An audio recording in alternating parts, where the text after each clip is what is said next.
I once thought love was the most beautiful, peaceful thing in the world, until the woman I loved turned it into poison.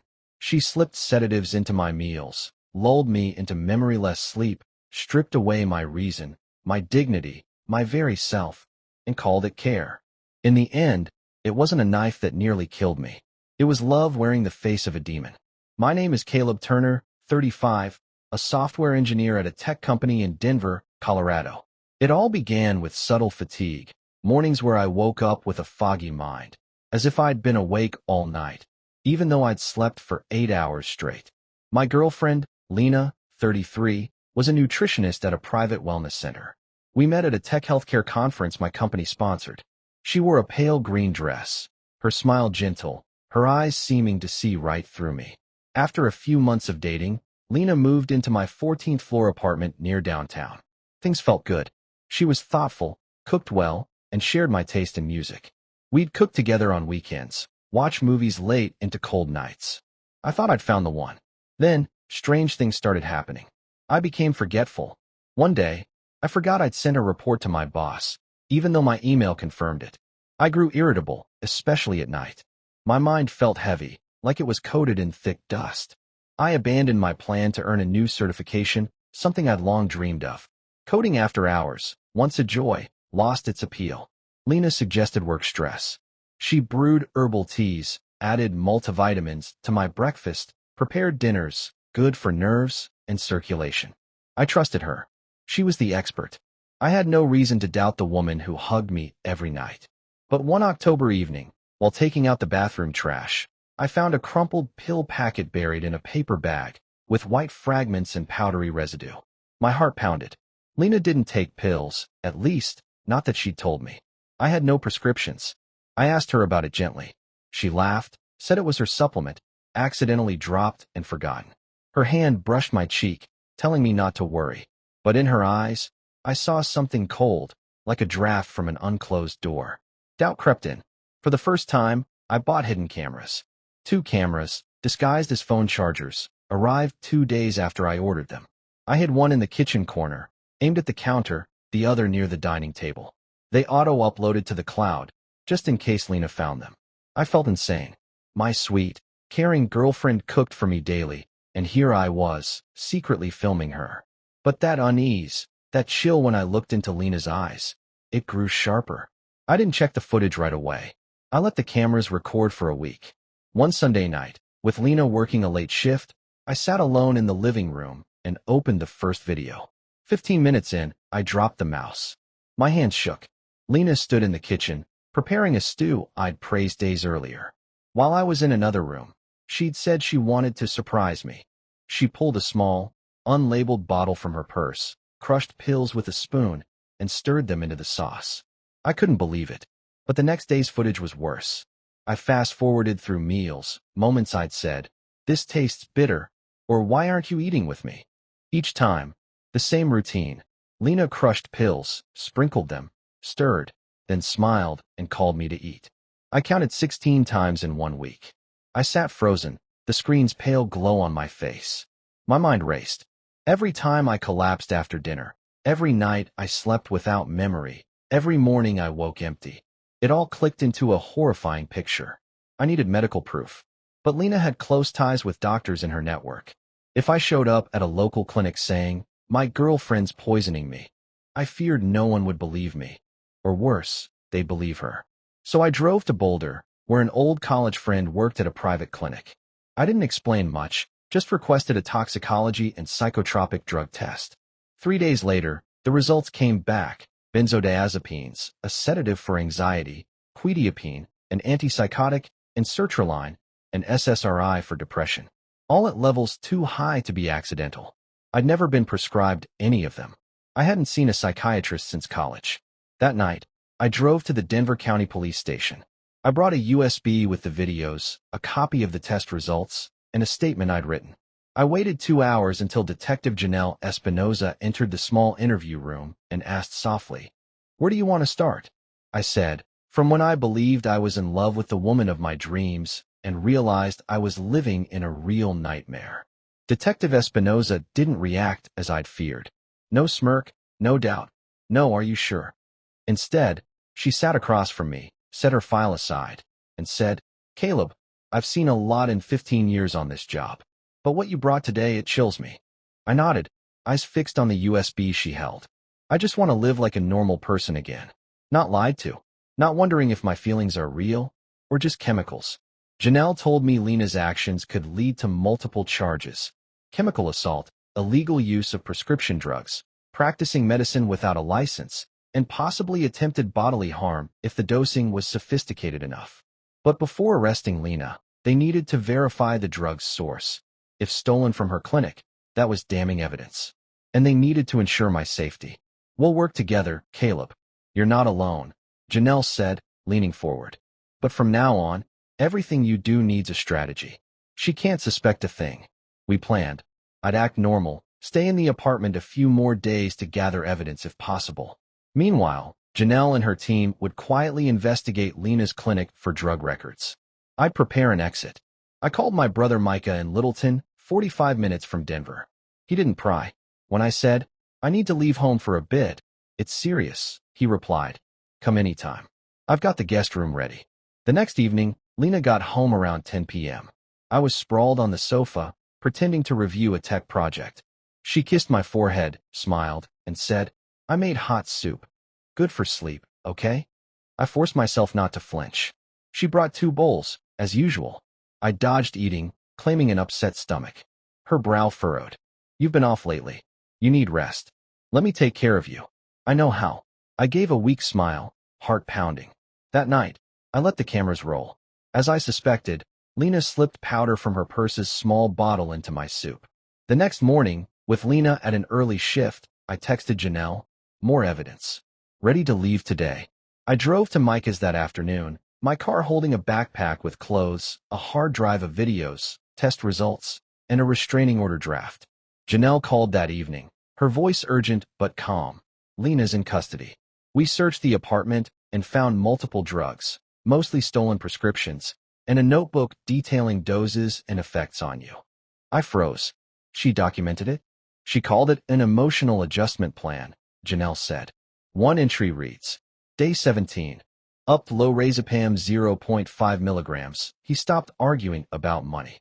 I dropped the phone, sitting stunned in Micah's apartment. My heart raced, not from fear, but from rage. The deepest pain wasn't anger. It was knowing I'd trusted, loved, and been reduced to a lab rat. 4 days later, I checked into a private medical center in Fort Collins, far from Lena's network. The doctors met a man physically and mentally wrecked. Dr. Harold Beck told me, "You don't just need to flush out the drugs. You need to rebuild who you are from the ground up." I was diagnosed with severe effects from prolonged benzodiazepine, SSRI, and mood stabilizer use.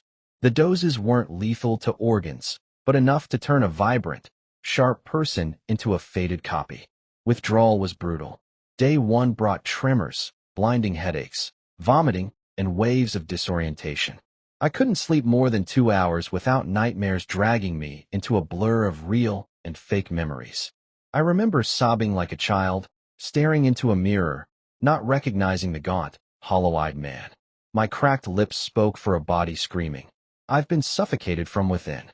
Dr. Beck stayed with me daily, tracking not just my vitals, but my humanity. When I ate, dreams I recalled, moments I remembered coding late, reading thrillers until 3 a.m., curating a 200-song indie playlist. "The pieces are coming back, Caleb," he said. "You didn't lose them. They're just dusty." I left the center after 4 days. Back at Micah's, I felt new but fragile, relearning to walk with my own mind. Micah tried to make me feel safe, leaving my favorite sandwiches in the fridge, setting up the PS5, hanging an old college poster I'd given him. But I still feared food I didn't prepare. Every time I opened a lunchbox, I'd shiver, picturing Lena in her white coat, stirring powder into sauce. Micah once watched me dump a bowl of soup he'd made. His eyes flickered with hurt, but he didn't scold. "It's okay, man," he said. "You're learning to trust again. I'll wait." I started therapy twice weekly with Dr. Margot Lynn, a specialist in long-term psychological abuse. In our first session, she asked, "Did you ever feel you deserved to be fixed?" I laughed, then fell silent. Then I admitted, I thought I was hard to love. So when someone cared, I was ready to endure. Dr. Lin nodded slowly. That belief made you the perfect victim. But Caleb, you didn't deserve manipulation. You didn't need management to be more lovable, less argumentative, or convenient. You were enough as you. I didn't cry then, but in my car after, tears fell like a dam breaking, not for betrayal, but because I was starting to believe I deserved kindness without strings. The first hearing came on a gray Monday in early March, 6 weeks after Detox. I remember the courthouse door, shallow breaths, icy hands, a heart squeezed tight. My lawyer, Stuart Lang, a sharp, quiet 50-year-old, had told me, "This isn't just legal, Caleb. It's about honor, reclaiming your voice from someone who crushed it with sweet words and cruel tricks." The courtroom wasn't packed, just me, Stuart, the prosecutor, a few investigators, and across the room, Lena. She walked in wearing a beige coat, hair neat, face bare, looking harmless. Her lawyer, a tall, poised woman, stood beside her. Lena's eyes welled up when she saw me. Not remorse. Performance. The role. Woman who only wanted to help her boyfriend. The hearing began. Stuart submitted evidence, camera footage, toxicology reports, and Lena's handwritten journal, detailing doses, adjustments, and cold observations like a scientist dissecting a subject. The prosecutor spoke clearly. This wasn't just unethical. It was systematic, intentional, and psychologically devastating. The defendant didn't just break the law. She dismantled a person from within. Lena's lawyer stood, smiling faintly, and spoke slowly. "Your Honor, Caleb's story is compelling, but will show there was consent, that the substances were supplements he knew about, and that Caleb has an undisclosed mental health history." I froze. My fear came true. They were painting me as the crazy man. Lena wept quietly. Each time my name came up, she trembled, bowed her head, playing pained by misunderstanding. She read a handwritten letter, starting with words that chilled me. "I only wanted to help the man I love, but I did it wrong. I'm sorry if he feels betrayed." No admission of guilt, just reframing her actions, making me the unstable one, overreacting. I left the hearing silent. My phone buzzed with anonymous texts. "She was just helping you. Why sue someone you love? Lena's kind. Don't ruin her life. You're troubled. Your whole school knows you're depressed." I don't know how Lena spread her narrative so fast, but I knew if I stayed quiet, she'd control the rest of the story, like she'd controlled my mind with drugs. Stuart put a hand on my shoulder in the parking lot. "This is the worst part. When manipulators are exposed, they don't let go. But you're not alone, Caleb." I nodded, watching Lena cry into her hands by her car, a small group of reporters around her. No one knew her journal had read, "Lower SSRI. He's too sluggish to resist, but still sharp enough to suspect. Adjust." Less than 48 hours later, I was a social media target, not as a victim, but as the mentally ill boyfriend destroying a devoted healthcare worker. An Instagram account, @TruthAboutCaleb, posted edited photos of me, tired, unfocused, drained, with captions. "This is the guy who says Lena poisoned him. Remember when he quit teaching due to depression? She gave him vitamins to live better. Now he's accusing her." Comments piled up. "She was too good for someone like that. He should look at himself before blaming her. Scary how white male privilege lets him ruin a woman who cared." I went numb. I'd hoped justice meant presenting evidence in court.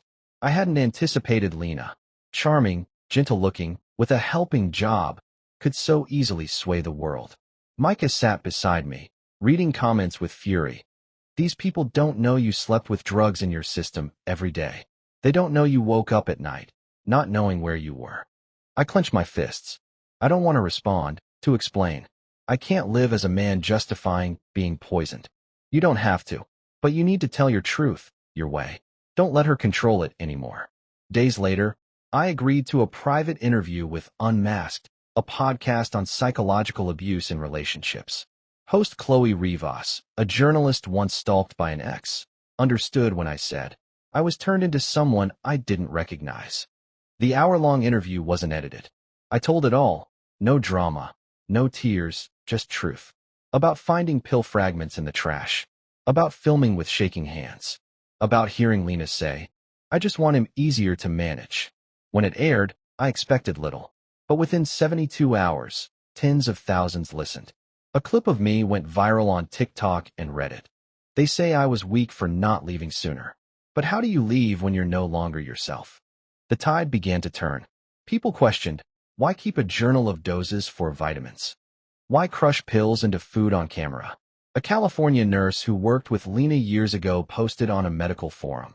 She was investigated for prescribing supplements without logging them, then quit abruptly. An anonymous Redditor wrote, I dated Lena. No proof, but I saw her crush something into my smoothie. She said it was collagen. The narrative shifted. I sat at the table, eating food someone else cooked, Micah's simple pasta. I chewed slowly, not from fear, but to savor my taste buds, once buried under chemicals. It's not over yet, Micah said. I nodded. But at least, people are starting to listen. 3 weeks later, I met the district prosecutor's office.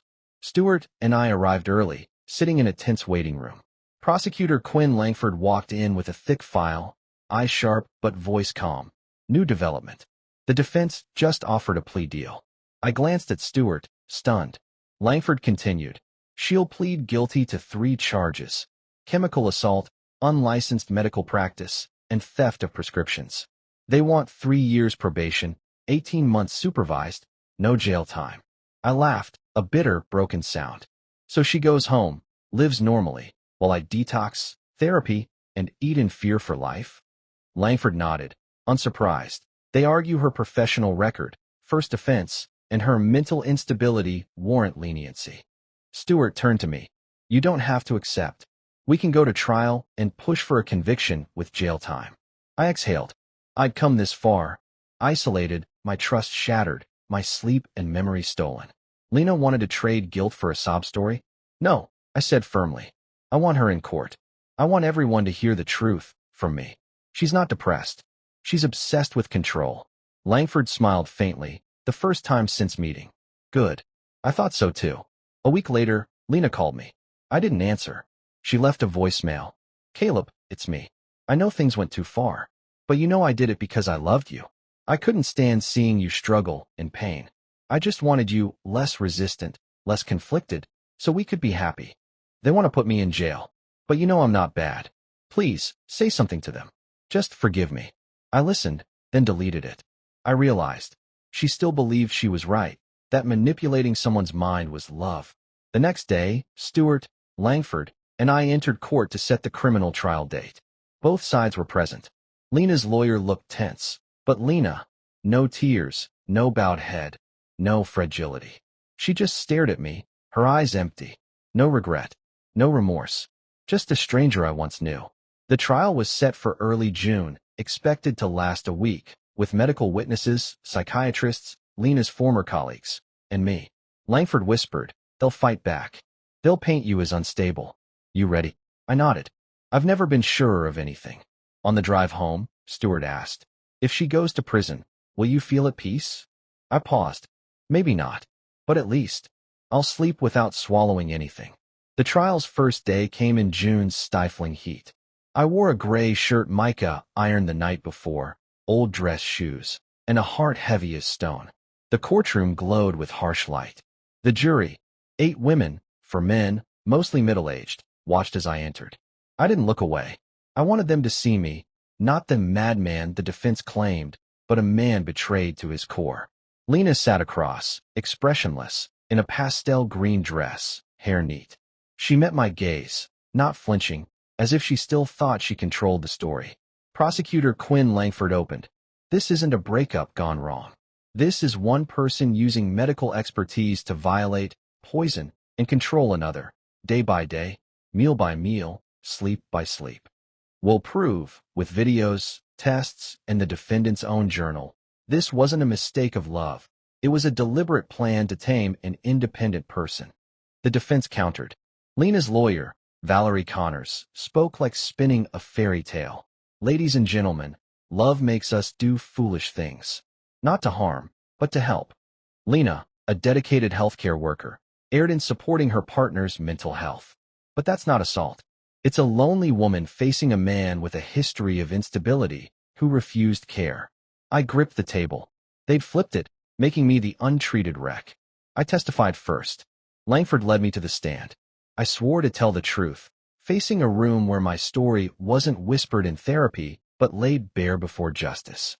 I told it all, finding pill fragments, shaking hands, setting up cameras, the shock of Lena stirring powder into soup, realizing the woman I loved was erasing me. I spoke plainly, not angry, like a survivor. Langford played the video, partly blurred, but clear enough. Lena's hand mixing white powder into sauce while I was in the next room. The jury sat silent. An older woman covered her mouth. A man frowned. No one spoke. Then Langford read from Lena's journal. I'd never seen it all. That day, I heard it, line by line. Day 12. Upped lorazepam 0.5 milligrams. Caleb's less argumentative, calmer. Day 19. Lowered SSRI. He's detached, but no longer suspicious. Day 25. Optimized dose. Clear results. He sleeps more, doesn't demand, compliant. Compliant. I looked at Lena. She didn't cry, just tilted her head, like reviewing a case study. Valerie cross-examined. She asked if I'd been depressed before Lena. I said yes, in college, but I hadn't taken meds since 26. She asked if I'd sought informal medical advice from my girlfriend. I said yes, like anyone asking a partner in healthcare about diet or sleep. But I never asked for drugs slipped into my food. Valerie narrowed her eyes. If she handed you a vitamin, would you take it? I replied, if I knew it was a vitamin, yes. But these weren't vitamins. They were prescriptions, without my knowledge, consent, or choice. I paused, then said, I didn't consent to being trained like a dog. Day 1 ended heavily. I left sweating, exhausted. Micah waited in the hall, hugging me tightly. You did great. And most importantly, they saw who Lena is. I wasn't sure, but I knew. I wasn't afraid to speak anymore. Day 2 shifted to witnesses against Lena, each slicing through her mask. Dr. Harold Beck, who oversaw my detox, testified first, blunt. When Caleb arrived, he was addicted to drugs he didn't know he was taking. That's what horrified me. He wasn't an addict. He was a prisoner forced to ingest, day after day. Langford asked, if undetected, what could have happened? Beck didn't hesitate. Nervous system collapse. Psychosis. Or worse, death from overdose shock. The room stilled. Lena sat rigid, hands clasped. No flinch, no tremor, like she was waiting her turn to lecture. Next, Tanya McBride, Lena's former colleague from a Santa Fe clinic. Tanya took the stand, barely hiding anger. I reported Lena for altering patient supplements without logging them. She always had an excuse. I just want them to feel better. I remember a female patient fainting after 3 weeks of Lena's herbal detox. Now I think it wasn't herbs. Langford asked, why wasn't it investigated further? Because she was charming, persuasive, played on empathy. She's the type everyone trusts, until they wake up with a shredded memory. Then came Jason Hale, Lena's ex-boyfriend. He sat, voice flat. I thought I was going crazy. Jason described feeling foggy, tired, lost, during 3 months with Lena. He recalled her kindly, bringing morning coffee, insisting on breakfast, blending smoothies. Then he found an unmarked pill bottle in her liquor cabinet. When I confronted her, she laughed. Said it was collagen, stress relief adaptogens. 3 days later, I had a panic attack and was hospitalized. It all stopped when I ended it. Lena's lawyer objected, claiming irrelevance due to no physical evidence, but Langford eyed the jury. No physical proof needed. Just consistency. 3 men. 3 stories of eroded identity. At day's end, Langford revealed final evidence. Lena's text to a friend, legally extracted. One read, he keeps fighting about money. Driving me nuts. Guess I'll nudge him to stop reacting. Every day's a new recipe.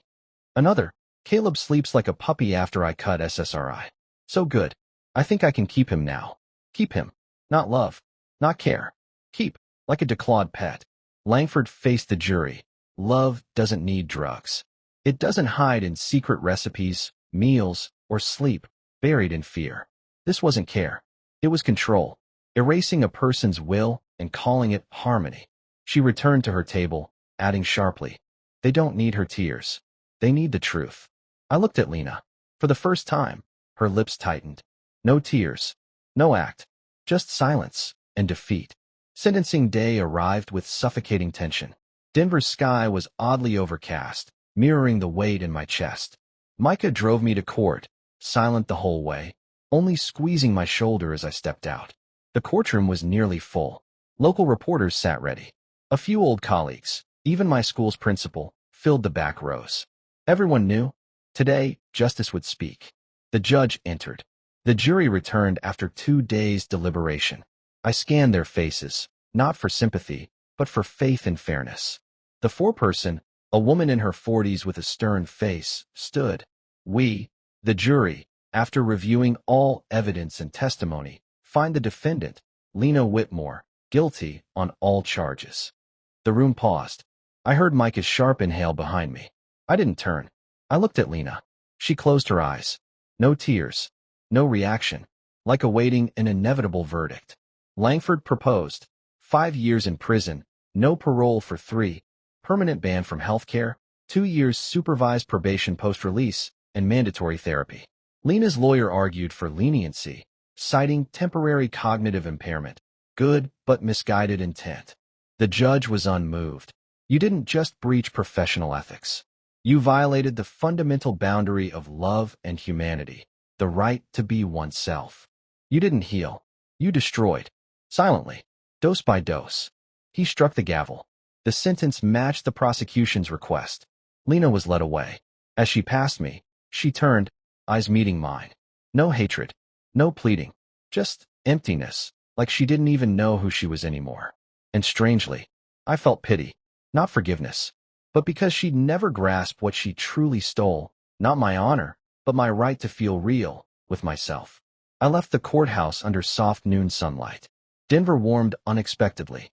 Micah asked, "How do you feel?" I smiled, small but genuine, light, and tired, like someone who's finally had a needle pulled from their vein after months of unwanted infusion. 2 months later, I left my old apartment, sold everything, and moved to a small town 3 hours from Denver.